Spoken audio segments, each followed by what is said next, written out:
It is my great personal honor to present the 44th President of these United States, Barack Obama.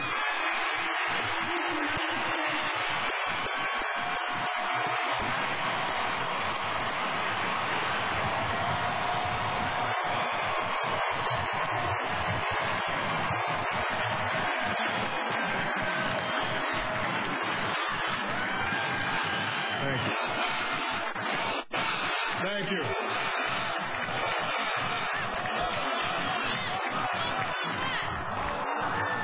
My fellow citizens, I stand here today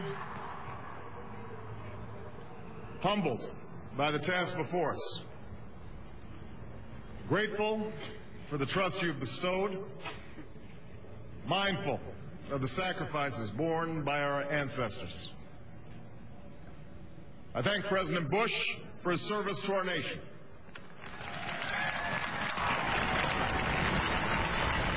As well as the generosity and cooperation he has shown throughout this transition. 44 Americans have now taken the presidential oath. The words have been spoken during rising tides of prosperity and the still waters of peace. Yet, every so often, the oath is taken amidst gathering clouds and raging storms. At these moments, America has carried on not simply because of the skill or vision of those in high office, but because we, the people, have remained faithful to the ideals of our forebears and true to our founding documents. So it has been, so it must be with this generation of Americans. That we are in the midst of crisis is now well understood. Our nation is at war against a far-reaching network of violence and hatred. Our economy is badly weakened, a consequence of greed and irresponsibility on the part of some, but also our collective failure to make hard choices and prepare the nation for a new age. Homes have been lost, jobs shed, businesses shuttered. Our health care is too costly, our schools fail too many, and each day brings further evidence that the ways we use energy strengthen our adversaries and threaten our planet. These are the indicators of crisis, subject to data and statistics.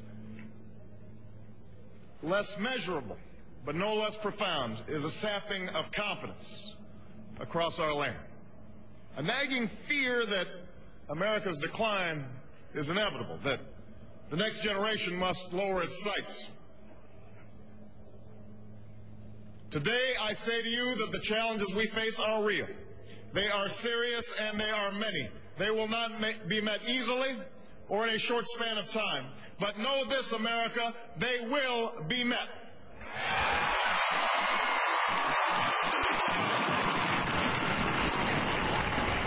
On this day, we gather because we have chosen hope over fear, unity of purpose over conflict and discord.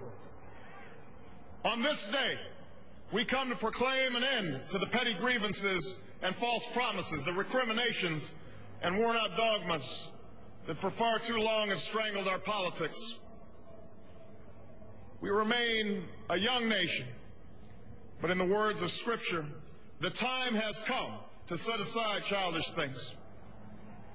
The time has come to reaffirm our enduring spirit, to choose our better history, to carry forward that precious gift, that noble idea passed on from generation to generation, the God-given promise that all are equal, all are free, and all deserve a chance to pursue their full measure of happiness.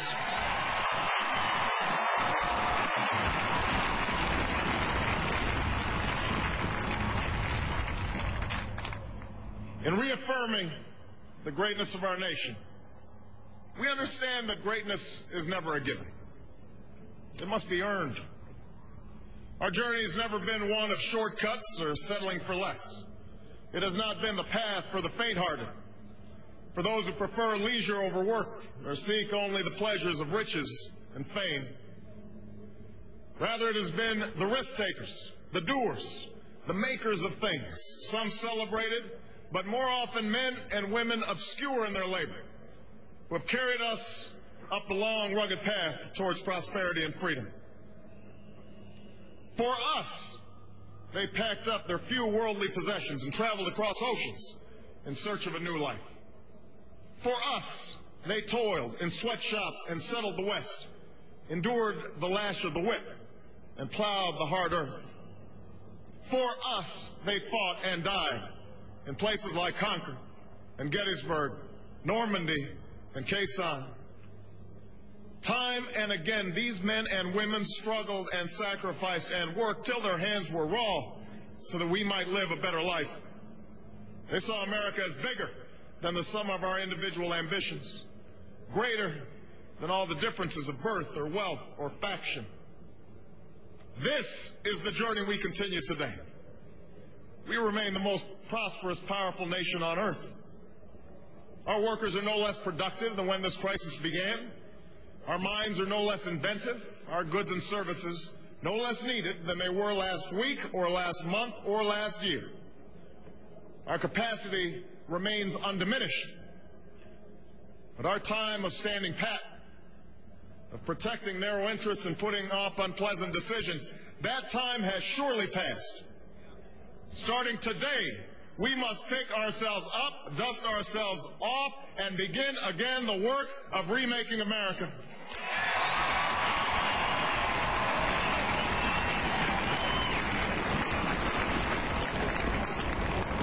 For everywhere we look, there is work to be done.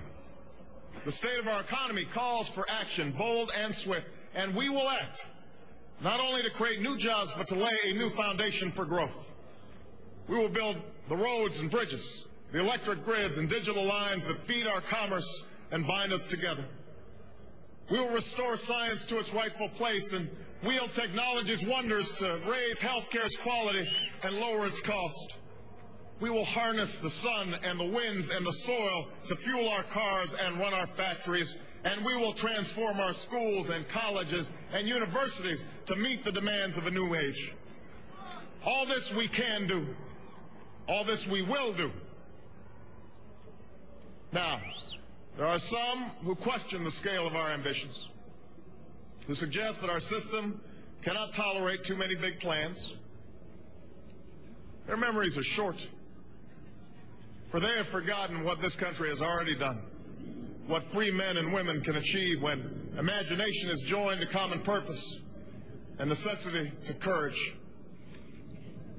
What the cynics fail to understand is that the ground has shifted beneath them, that the stale political arguments that have consumed us for so long no longer apply. The question we ask today is not whether our government is too big or too small, but whether it works, whether it helps families find jobs at a decent wage, care they can afford, a retirement that is dignified. Where the answer is yes, we intend to move forward. Where the answer is no, programs will end. And those of us who manage the public's dollars will be held to account to spend wisely, reform bad habits, and do our business in the light of day, because only then can we restore the vital trust between a people and their government. Nor is the question before us whether the market is a force for good or ill. Its power to generate wealth and expand freedom is unmatched. But this crisis has reminded us that without a watchful eye, the market can spin out of control. The nation cannot prosper long when it favors only the prosperous. The success of our economy has always depended not just on the size of our gross domestic product, but on the reach of our prosperity, on the ability to extend opportunity to every willing heart. Not out of